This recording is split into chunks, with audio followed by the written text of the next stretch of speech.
What's up, everybody? I'm Damon Hatfield. I am IGN's resident kaiju expert, and I'm going to tear apart the first trailer for Kong Skull Island here for you. This is coming out next March, and this is the second series in Legendary's giant monster movie series, the first being Godzilla, the 2014 version. Then comes Kong Skull Island, and then in 2020 we will get Kong versus Godzilla, Godzilla versus Kong. These are our two main leads in this movie. Female lead is Brie Larson. She's a war photographer that's on this expedition to explore this mysterious island in uncharted waters. And Tom Hiddleston here is Captain James Conrad. He's the leader of the explorers. If we jump back at the very beginning of the trailer here, I can introduce you to the rest of the cast here. This is Sam Jackson, of course. He's the colonel hired to chopper the explorers to the island that you actually see in the very beginning here as the helicopters are leaving the aircraft carrier. And they appear to be heading right into a storm. You can see the lightning there in the clouds. So my guess would be that, this mysterious island can only be reached through mysterious ways. They have to fly into the storm maybe, and that is how they come to find themselves on Kong Island. Now, the other most very, very important character here is John Goodman's character, which we're introduced to right about here. This is very, very interesting. We know that he's a government agent, an employee of the government that's here on the expedition with them, and I believe he is a member of Project Monarch, who you will remember from Ken Watanabe's character from Godzilla. He was a member of the government organization Project Monarch, a secret agency that knows about these giant monsters out there and is tracking them ever since the 50s. In that movie, we saw archival footage of them basically trying to nuke Godzilla in 1954. And we know this movie takes place in the 70s, so for decades, this government agency, Project Monarch, has known about these monsters, and John Goodman is here on the expedition with them. I'm sure he's expecting to find something here that he's not letting on to everyone else. And Sam Jackson's character is on to him, and he says, you're going to tell me everything I don't know, or I'm going to blow your head off. John Goodman looking very formidable right there. As I said, this is going to be the biggest Kong that we've seen, at least in the Western Hollywood movies, not counting the original Godzilla versus King Kong, the Toho version, where you just had two guys in suits.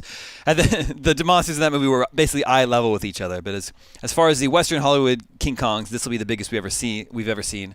As you can see, if this really is Kong's handprint there, that starts to give you sense of that. Hey, it's called Skull Island. There are bones. They just appear to be littered all over the place here. Giant bones, remnants of giant creatures, and even some skulls that we're actually going to see here in just a little bit. John Goodman says, Ancient species. Ancient species. He knows all about it. These giant monsters roamed the earth long before we did, and apparently some of them still remain today in the world of the movie. Now, traditionally, King Kong on the island has sort of a symbiotic relationship with the natives, and here we see a bunch of the natives in this little this hut or cabin. Can't really tell exactly what that is. They appear to be a little bit dangerous as well, as that's what we've come to expect from King Kong. And John Goodman says, "I've spent 30 years trying to prove the truth." 30 years trying to prove the truth. He knows that these monsters are out there. This is one of our stars here. The actor here, I don't know what his character is, but the actor is Corey Hawkins from Straight Outta Compton. He was Dr. Dre. The actress is Tian Jing, a Chinese actress who was seen in the most recent Police Story with Jackie Chan. Now take a look in this helicopter at these blue boxes here. They're labeled Landsat. That is a real government agency that acquires satellite images of Earth. So they have some sort of, I would guess, satellite equipment that they're about to use here. Landsat was first launched in 1972. This movie takes place in the 1970s. Now, another actor here that we know is in the movie that we haven't seen, but we're going to hear. You don't go into someone's house unless you're picking a fight. You don't go into someone's house unless you're picking a fight. That voice is the voice of John C. Reilly, if I'm not mistaken. And we know that he is a member of the cast here. This is probably my favorite shot in the whole trailer here, and you definitely start to get a sense of the size of this Kong here. Very, very cool. We get a quick glimpse of a funeral here happening with Sam Jackson's crew. That's one of a fallen comrade of theirs that they're paying their respects to.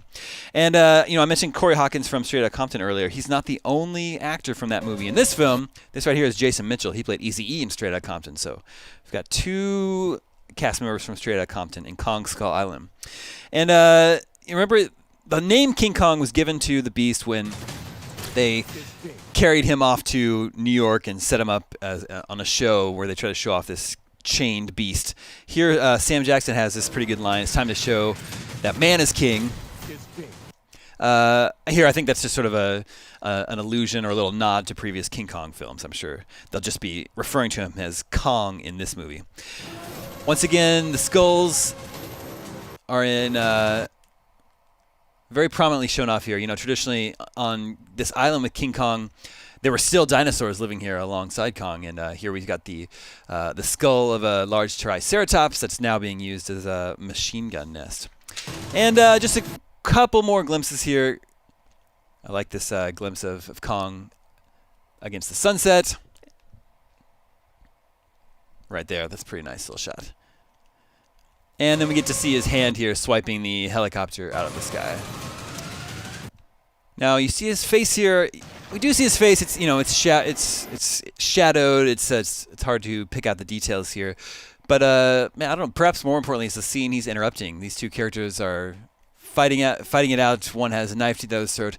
I can't tell which they are, but the one that has the upper hand might be wearing a helicopter helmet.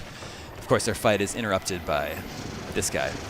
And I want to point out one final thing. I don't know if this is a coincidence or not, but I don't know.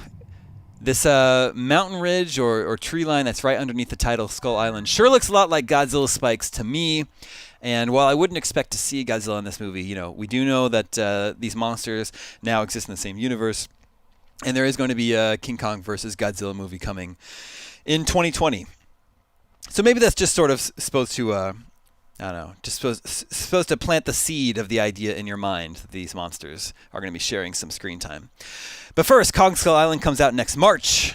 For much more on Godzilla and King Kong and all things kaiju, stay tuned, IGN.